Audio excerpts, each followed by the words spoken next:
Et 14h30 à Paris. Bienvenue si vous nous rejoignez sur France 24 à l'heure de Paris Direct. Bienvenue dans votre dernier rendez-vous derrière l'image. On prend le temps de décrypter l'info à partir de photos qui font sens. Et nous vous parlons aujourd'hui de ces tentatives d'ingérence russe menées en France ces dernières semaines.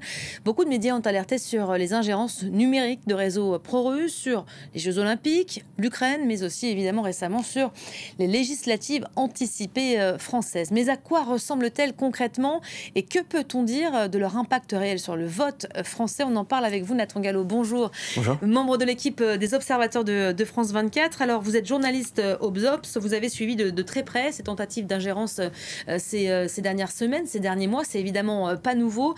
Vous arrivez une photo en main, un cliché en main. Expliquez-nous de quoi il s'agit exactement. Oui, bien sûr. Alors, juste en amont, peut-être expliquer que nous, aux observateurs, on a fait une veille active ces dernières semaines, justement pour pouvoir réagir en cas d'opérations numériques pro-russes, virales, etc. Et ce qu'on peut dire, c'est qu'on a certes observé une accélération de ces tentatives d'ingérence dans le débat public. On pense notamment à de faux contenus qui usurpent l'identité de médias ou d'organisations. On va en parler. Mais ce qui est intéressant de dire dès le départ, c'est qu'il ne semble pas y avoir eu d'impact concret sur ces élections.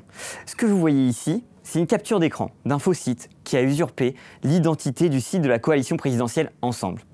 Alors ce site, il est apparu avant le premier tour des législatives et il reprend en tout point les codes visuels du vrai site d'Ensemble.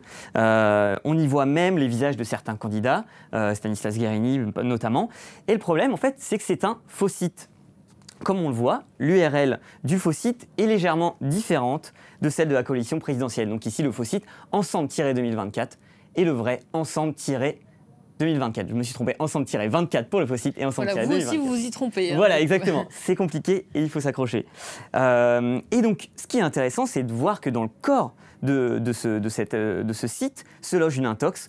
Et comme on peut le voir à l'écran, cette intox, elle indique « Votez pour nos candidats et recevez la prime de Macron d'un montant de 100 €. Alors cette prime, elle est évidemment fausse et on ne la retrouve pas dans la vraie version du site. Bon, c'est quand même assez surprenant cette invitation. Est-ce que cette intox a été vue? On imagine que oui, mais est-ce qu'elle a été partagée? Alors, c'est en tout cas ce qui a été visiblement espéré. Ce qui est intéressant, c'est que pour donner de la visibilité et de la crédibilité à ce faux site, l'opération de désinformation pro-russe ici, elle a créé un réseau de faux sites d'actualité francophones. Alors ici, vous allez voir un site qui s'appelle France en colère et qui est présenté comme un site d'actualité. Vous pouvez voir, il a tous les rubriques, etc. On peut se dire que c'est un vrai site d'actualité. Et en fait, ce qui est intéressant, c'est que ce site, il publie le 26 juin cet article. Macron promet aux Français 100 € en cas de vote pour la majorité présidentielle. Alors en fait, ce qui est intéressant, c'est qu'il s'avère que lui aussi est un faux site qui est issu d'un réseau de désinformation pro-russe récent et qui s'intitule Copycop. On y reviendra, mais on voit bien ici une complexification de ces opérations. Mais ce qui est intéressant, c'est surtout de voir que malgré cette tentative de donner du crédit à cette intox, on voit qu'elle a eu un écho très limité au-delà des sphères pro-russes. Bon, ça n'a visiblement pas fonctionné pour cette intox. C'est pas la seule intox poussée par des réseaux pro-russes lors de ces élections, forcément. Oui, bien sûr. On a assisté quand même à une intensification de ce type d'opération depuis le printemps 2024, notamment avec les prises de position d'Emmanuel Macron sur l'Ukraine. Et avec les législatives, ce sont des dizaines d'autres faux contenus qui ont été produits et relayés par ces réseaux de désinformation pro-russe. Alors le dernier exemple en date, c'est ce week-end, en plein entre-deux tours, plusieurs tweets qui interpellent des médias et des comptes de fact-checking sur X, donc ex-Twitter, pour leur demander de vérifier 4 prétendues vidéos qui auraient été diffusées par des médias français. Alors en fait, ce sont en réalité 4 faux reportages qui reprennent les logos de RFI, de TF1, de France 24 ici, et du Figaro. Alors on peut regarder par exemple celle du Figaro, qui est intéressante pour nous. C'est une séquence qui reprend les codes visuels du média et son logo. Et on y lit qu'un couple d'homosexuels aurait tenté, je cite, d'incendier Notre-Dame de Paris pour protester contre la victoire de Marine Le Pen au premier tour des élections législatives. Alors cette vidéo, elle n'a jamais été produite ni diffusée par le quotidien et elle est issue d'une opération pro-russe particulière qui s'appelle Matrioshka. On y reviendra aussi, mais ce qu'il faut préciser aussi dès à présent, c'est que la viralité d'un tel contenu est quasiment nulle. Alors, Copycop, Matrioshka, il y a plusieurs noms comme ça qui circulent. Hein, malgré les différents noms, ce sont les opérations de désinformation aux pratiques assez similaires. Et bien sûr, ce type d'opération, en fait, il s'appuie souvent sur des mécanismes assez proches finalement, à savoir donc, production de fausses informations, généralement de fausses vidéos, de faux sites, etc. Et ensuite, tentative de diffusion, de propagation sur les réseaux sociaux, via des chaînes Telegram pro-russes, des relais influence sur X ou encore des réseaux de bots. Les observateurs utilisent tout de même des noms bien spécifiques pour différencier et caractériser ces différentes opérations. Oui, exactement. Donc on a parlé de Copycop, de Matryoshka, il y a aussi Doppelganger. Il faut en effet quand même un peu distinguer chacune de ces opérations parce qu'elles ont des pratiques assez spécifiques et des origines un peu différentes. Alors la plus connue et la plus documentée, c'est Doppelganger. Donc ça veut dire double maléfique en allemand.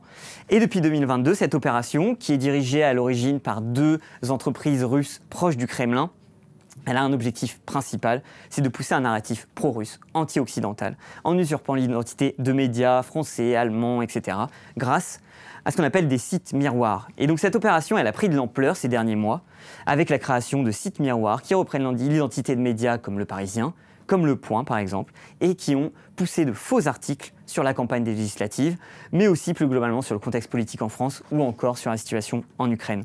Alors il y a une autre opération qui est documentée depuis septembre 2023, j'en ai parlé brièvement, c'est l'opération Matryoshka.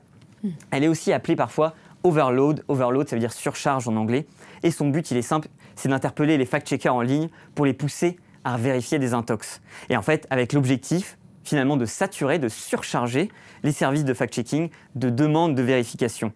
Alors, par exemple, l'organisation Check First, elle a souligné dans un rapport publié en mai que plus de 800 organisations et médias ont été visés par cette opération. Alors ici, de quel type d'intox on parle ? Concrètement, c'est généralement de fausses vidéos web qui usurpent l'identité de médias français. Donc vous vous souvenez par exemple de la vidéo du Figaro, et des tweets qui demandaient à des comptes de fact-checking de vérifier ces images. Et bien ici, ce type d'interpellation, il est typique des méthodes de l'opération Matryoshka.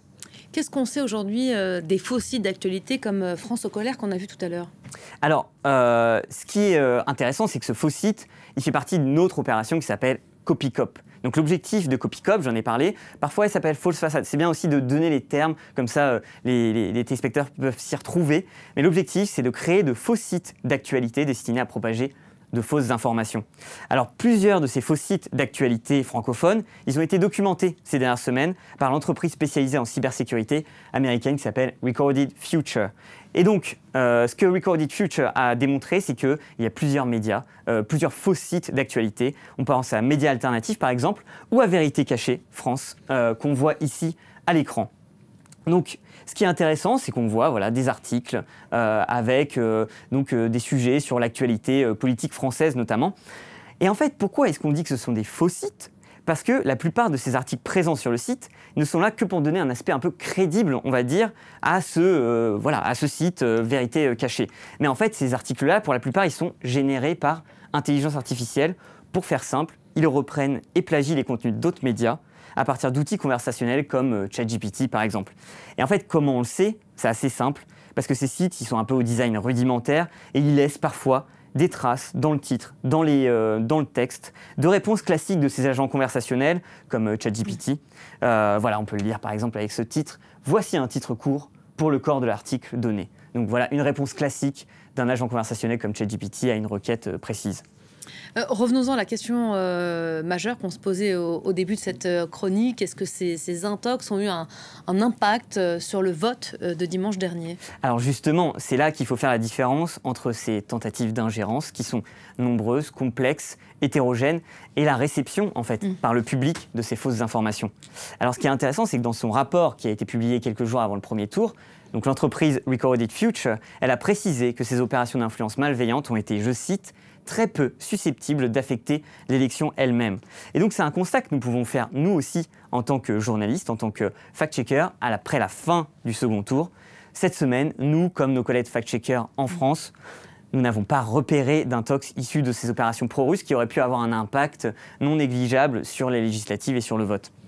Et en fait, ce qui est intéressant, c'est que c'est ce qu'ont rappelé plusieurs spécialistes ces derniers jours, après la parution d'une étude du chercheur du CNRS qui s'appelle David Chavalarias, qui a publié une étude au lendemain du premier tour. Et alors ce chercheur, il est connu pour son livre « Toxic Data, comment les réseaux manipulent nos opinions ». Et il a alerté, dans un article de recherche sur l'impact de cette désinformation, sur la société française. Alors l'étude, ce qui est intéressant, c'est qu'elle a créé un débat au sein de la communauté scientifique et plusieurs chercheurs et spécialistes de la désinformation russe, ils ont appelé à ne pas surestimer justement l'influence supposée du Kremlin sur les opinions de la société française. Alors on peut citer notamment Kevin Limonier, quid de l'impact sur l'électorat, donc Kevin Limonier qui est chercheur à l'Institut français de géopolitique, ou encore même critique chez Maxime Audinet, chercheur à l'Institut de recherche stratégique de l'école militaire, l'IRSEM, qui indique « Les travaux réalisés depuis 2016 sur l'influence vont plutôt dans le sens d'un effet au mieux très limité de la plupart de ces opérations ». Alors ce qui est intéressant, c'est que nous, aux observateurs, on a aussi interrogé un autre chercheur qui s'appelle Colin Gérard et qui est chercheur à l'Institut français de géopolitique. Et il est spécialiste des ingérences russes et il confirme évidemment ce constat. Ce qu'il nous explique, c'est que la Russie, elle a bien intérêt évidemment à ce que des courants populistes en Europe qui sont plus favorables à ses intérêts stratégiques, soient au pouvoir et que ces opérations d'ingérence numérique, en fait, finalement, elles s'inscrivent dans cet objectif. Et là, je cite Colin Gérard, ce n'est pas pour autant que l'on peut dire que les scores des législatives ou des européennes sont dus aux ingérences russes. Alors ici, le sujet, il n'est pas de sous-estimer l'influence de telles opérations, mais ce que nous disent ces chercheurs, et ce que nous, on observe aussi en tant que journalistes, c'est qu'il est nécessaire de rester mesuré dans l'impact de ces campagnes sur nos sociétés. Et ce qu'il faut dire, c'est que ces dernières semaines, nous avons repéré certes des dizaines d'intox poussés par ces opérations sur les législatives et sur d'autres sujets, mais aucune d'entre elles n'a eu une viralité pouvant laisser supposer un impact réel sur les résultats des législatives. Merci beaucoup Nathan des Obs de France 24. Merci pour ce décryptage et ces intox, donc tentative d'ingérence. Sujet évidemment passionnant à retrouver sur le site des observateurs de France 24.